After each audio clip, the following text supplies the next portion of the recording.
evening. My name is Adam Kasiva, and I'm finishing up my second year of medical school at Michigan State right now. And thank you to Dr. Atkin for inviting me to come, and thank you to Miles for Memories for having me here.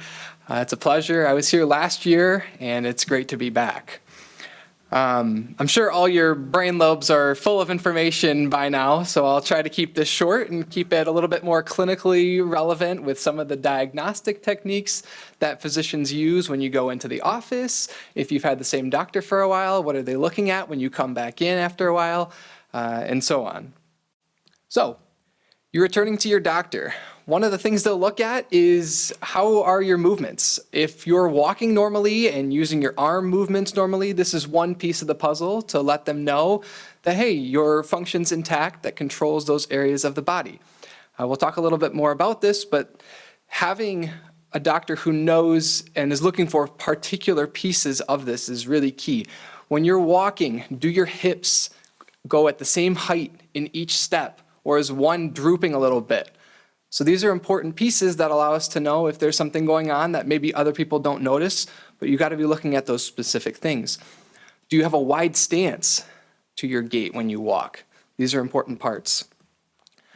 Also, do you look older? You know, when we go to a family gathering, you're looking at your relatives and you might notice they look a little older or perhaps younger than before. Looking out here tonight, it's been a year and I recognize some faces, and of course you all look 5 years younger than you did last time we were here, so great job. But in all sincerity, it is an important part not just for our neurofunction, but to check on other areas of the body that help control our metabolism. Are you dressed for the weather? You know, if it's winter out, are you wearing a coat or are you not? You know, there might be something going on with your brain or perhaps with your thyroid causing this to be off.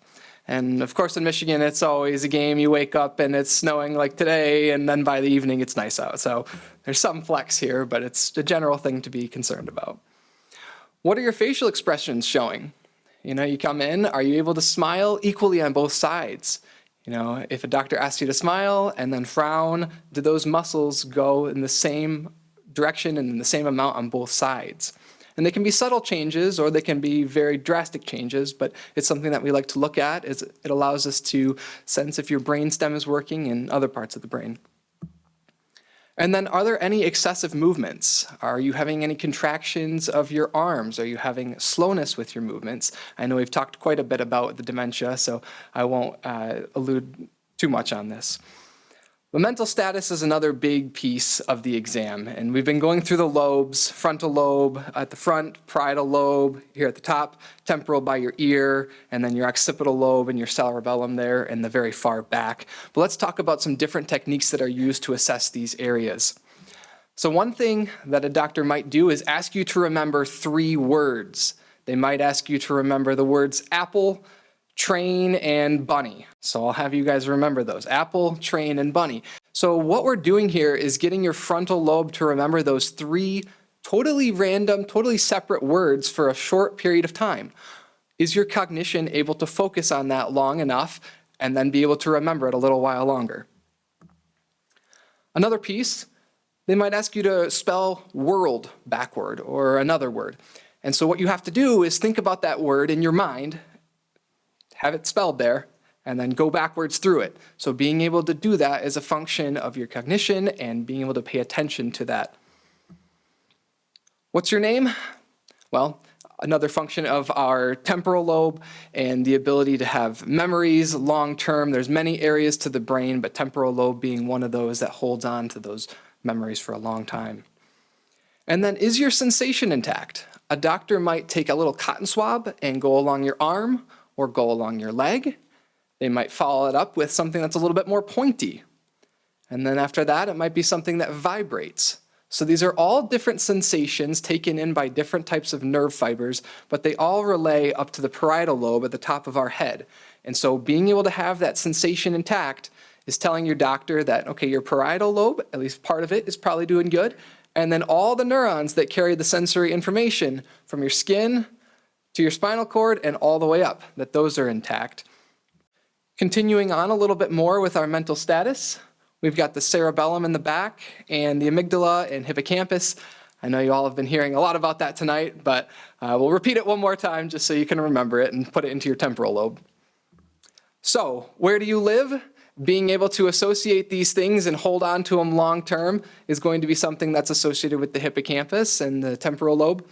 Doctors might ask you this if you come into the ER someday. They'll ask you, what's your name and where do you live and where are you now? They're trying to make sure that you're what's called alert and oriented to those different things, to your person and to the place and to the time. And these are long-term synaptic connections that are associated with our hippocampus, and issues with those might lead a doctor to order MRI or something else to check on that area. A doctor might ask you to describe your last birthday, and I know Dr. Atkin alluded to amygdala being the fear center. It also has some really positive emotional connections as well. So a birthday or an anniversary that happened within the last year would likely store some emotional connections to those events, right? You were probably around your family or your friends or other loved ones, and you have some strong connections to them emotionally. And so that's tied in with our amygdala, as it's able to remember those and produce the right neurotransmitters to make you feel that way when you remember those times. And then walking and arm movement. So this is something that we can get into a little bit more here. The cerebellum's arranged in a way that is similar to how we act. And what I mean by that is the middle of the cerebellum, way in the back there, the middle of that allows you to do middle of the body movements. So if we're walking in a straight line, one foot in front of the other, that's going to be more of our midline cerebellum, versus if we're using our hands way out to the side, this is going to be the outsides of our cerebellum. So it's arranged in a pretty logical way that allows a doctor to do those one foot in front of another type gait, or they might ask you to do something on your hand like this to try to check on those cerebellum movements that are on the very far sides. And language changes will be the last part that we talk about. So there's a couple different areas listed on here. They've got some really fancy names. The Wernicke's area, that's with the W, is on the side by your ear. And so what this is allowing you to do is understand me talking. It's going into your ear and going directly into the area of the brain that's behind your ear. So it's allowing you to understand what somebody says. Now going towards the front of the brain, we have what's called the Broca's area there in purple that's allowing you to produce speech. So on the side of the brain where your ear is, that's where you're hearing, and that's where the hearing center in the brain is. And then towards the front, we have our speaking center that allows us to talk normally. Issues with talking and using the right word choice or understanding what somebody says, we would be thinking that an MRI might show an issue in these specific areas. It's not always this easy, but sometimes there are specific areas like these, and so we will commonly test them in the clinic to see if they're doing okay. And lastly shown on here is something called the arcuate fasciculus. It's a fancy term with these little red lines. Basically what this area does is it connects the two hearing and talking areas of the brain, and it allows you to repeat what somebody just said. So a doctor might ask you to repeat a phrase such as, no ifs, ands, or buts. So you repeat that phrase, no ifs, ands, or buts. This allows them to know that your arcuate fasciculus, or what connects your hearing and speaking center, is indeed intact. So you're hearing it through the side of your brain, through your ear, and then sending it up to the front of your brain, and then being able to speak it out from there. So these are a couple common tests that will be done to check on these speech-producing and understanding areas of the brain. And to finish up, what were those 3 words that I asked you all to remember? Apple, bunny, train. Awesome. So apple, train, and bunny. So it sounds like we've got our hearing area intact, the Wernicke's area, and we're able to send that to our Broca's area and remember it long enough with our frontal lobe to be able to repeat it a couple minutes later. Fantastic. All of you passed. And hopefully you're able to put some of this into your hippocampus and temporal lobes and remember it longer than just this evening. Thank you for having me. Appreciate it.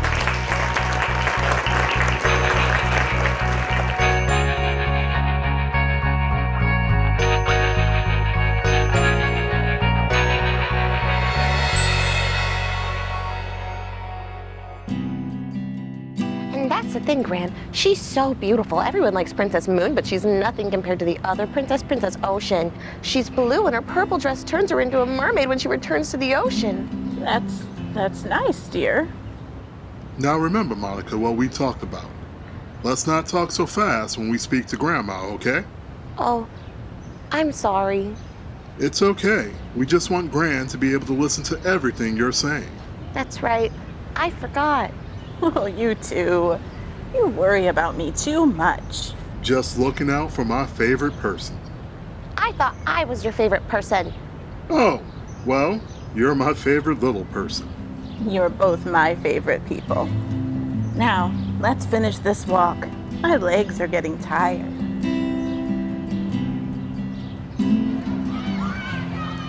Hey, look at that guy. He looks like a turtle. I mean, look at him over there. Well, you see, Princess Ocean is beautiful, and she's a princess, and everything she does is just magical, and she has these seashells. It's great. That's nice, dear.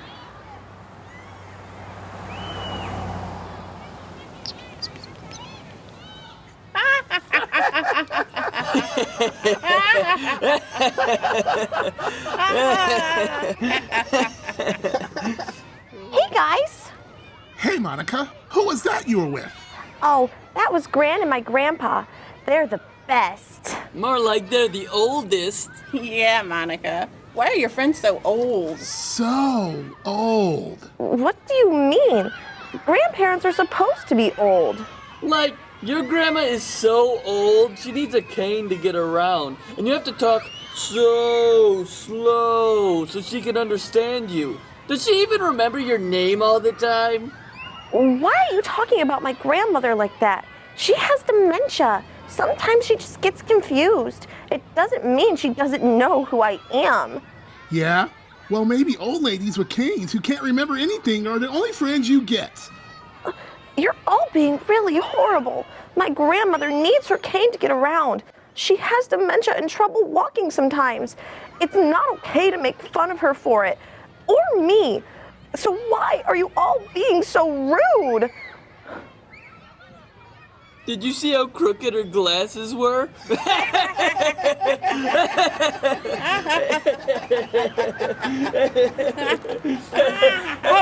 what's going on here?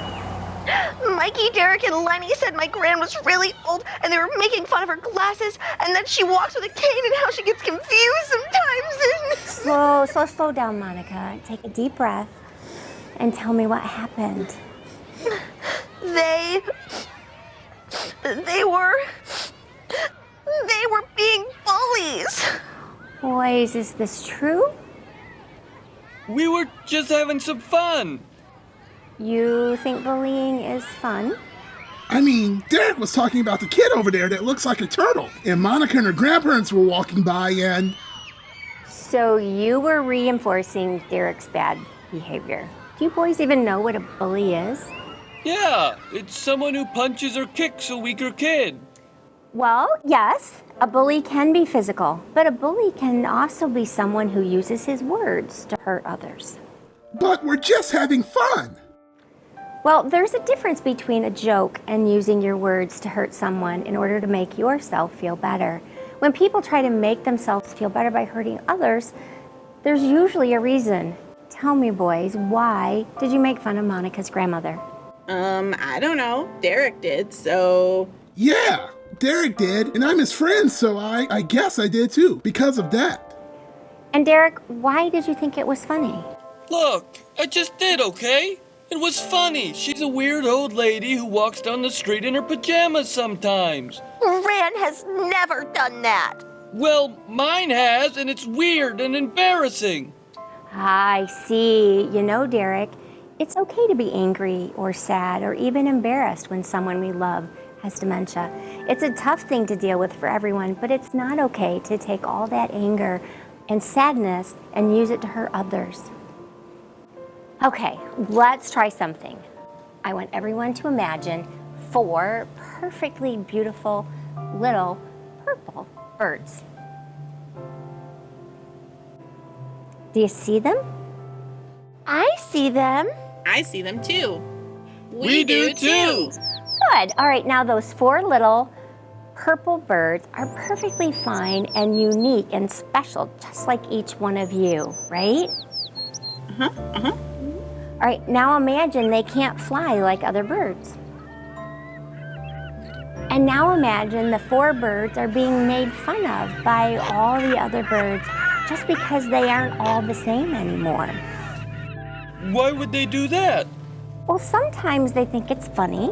Sometimes they're looking for attention from an adult or an authority figure. And sometimes they're just trying to fit in with their friends. And sometimes they're a little hurt or embarrassed and think making someone else feel badly will make them feel better.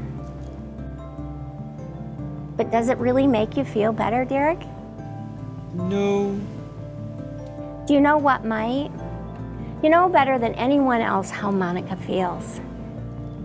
Since you're going through the same things, you could make yourself and Monica feel better by being empathetic.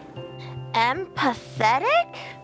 Yep, that means to be aware and to share in each other's feelings. You may not completely understand what your friends or family or neighbors are going through, but if we show empathy and kindness to each other and refuse to use their differences as a joke, we can stop being bullies, instead build each other up. I don't think I want to be a bully. I don't think I want to be one either. And I also want to see my gran. And I think those are 2 very good ideas, Derek. And if you feel sad, I bet there's someone who could offer you a little empathy too. Sure. I know just what it's like when my gran has a tough day. I can be empathetic, Derek. Gee, thanks, Monica. I like Tony, and he doesn't look like a turtle. I was afraid that if I didn't laugh at your jokes, you would stop being friends with me. Same. I guess we both just wanted to be your friend, and it became a thing. You know, making fun of people. Sorry, guys. Sorry, Monica. I think my days of being a bully are over. See, Derek, you don't have to be a bully to keep your friends or even make yourself feel better. What you really need are friends and family who love you no matter what, and some kindness and some empathy both. And it looks to me like you have all you need right here.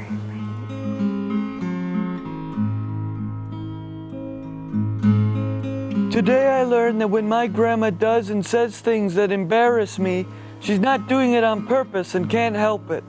It's okay to love her just as she is, and we can still have fun together. That's right, Derek. I've learned with my grandma's dementia that the best thing to do is show her love, patience, and understanding. Miles for Memories raises awareness and funds to help support those impacted by dementia. Special thank you goes to the Michigan Health Endowment Fund for bringing this video to you. If you'd like to learn more about Miles for Memories, please visit us at milesformemories.org.